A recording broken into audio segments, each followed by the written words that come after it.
Right. Well, there's another fire we're keeping an eye on, of course, the Hurst Fire roaring through the hillsides in Sylmar, fueled again by those strong winds and dry conditions.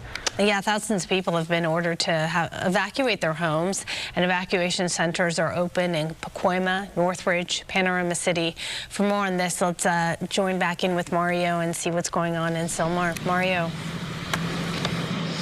Roxy, Sandra, while we are still feeling those strong, sustained winds and really powerful gusts, we have an update. We are now seeing those air-dropping helicopters and fixed-wing aircraft, at least here in Sylmar, just above this activity. And you can see we've been watching the flames here making their way up the ridge here, and just behind the hillsides here, it continues to burn out of control. The Hurst Fire initially reported at about 50 acres around 10 o'clock last night, and it quickly grew to 500 acres in just a few hours, driven by these high winds and dry vegetation. Now, this broke out near the 5 freeway where it meets the 14 and 210 freeways here in the San Fernando Valley.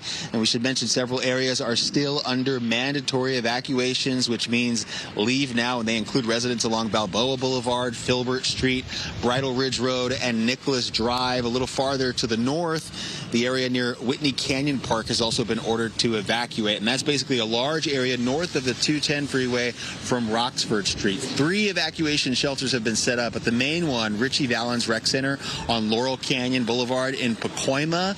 And there's also a lot of traffic in the area, and that's because the eastbound 210 freeway in Sylmar is closed, and the connector to the southbound 5 freeway also temporarily shut down due to the fire. I want to bring Jesse in. He's a resident here on Sycamore. Is that right? Correct. What was this like for you? You're back in the neighborhood, but you evacuated late last night. It was scary.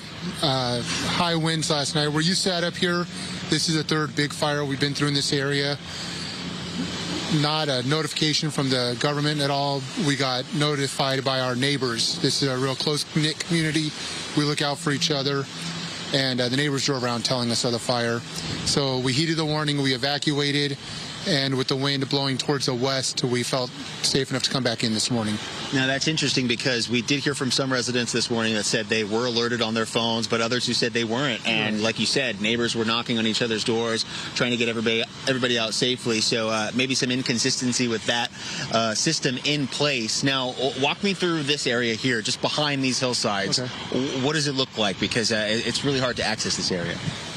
It's all wildland up that way. We have a lot of wildlife, like the deer's right behind you right now running around. It's all wildland up here. Then once you get over the hill, you go into Santa Clarita. They have a nature preserve up there, and beyond that is a movie production area. But it's us, and then we got the commercials to the west of us, and then we have our community here. And lovely place to live. We look out for each other, and we pay the price to live in nature. So this is their land. And you mentioned that you had been through this before. Correct. Similar evacuations. How does this compare to some of the others? A lot less scary. The Saddle Ridge fire from a few years back was a lot more intense and a lot faster moving. So that one was a lot more scary. This one, we were able to take our time and get out safely because the fire department was here real fast, and their engines were up here setting up while we took off, which wasn't the case last time. Fortunately, no structures here, no injuries that we're aware of. Anything you want to say to the fire crews that have been out here? Thank you guys for everything you do. It's a tireless job. It's a thankless job for the most part. We appreciate everything, and we appreciate what you, the media, do in keeping us notified. So thank you to our first responders and everybody out here helping each other. All right. Thanks so much. We're just glad you're safe. So as you can see, some residents, although the evacuation orders, mandatory evacuations are still in place, some are returning to their neighborhoods to assess the damage and take a look at how close the flames got to these properties before they tapered off here early this morning. But it is still happening, that strong wind event, and those flames are still being carried a little farther north from our location here. Live in Sylmar, I'm Mario Ramirez. We'll send it back to you.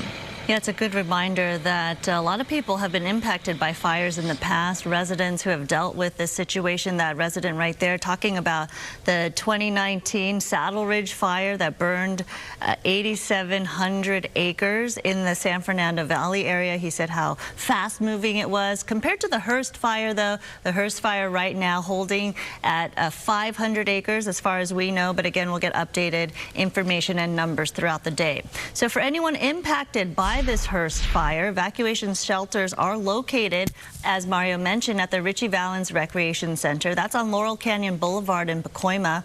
We also have an evac center in Northridge Park on Reseda Boulevard in Northridge, and Sepulveda Recreation Center. That's at Kester Avenue in Panorama City. So with those with large animals like horses, you can take those animals to the Los Angeles Equestrian Center in Burbank.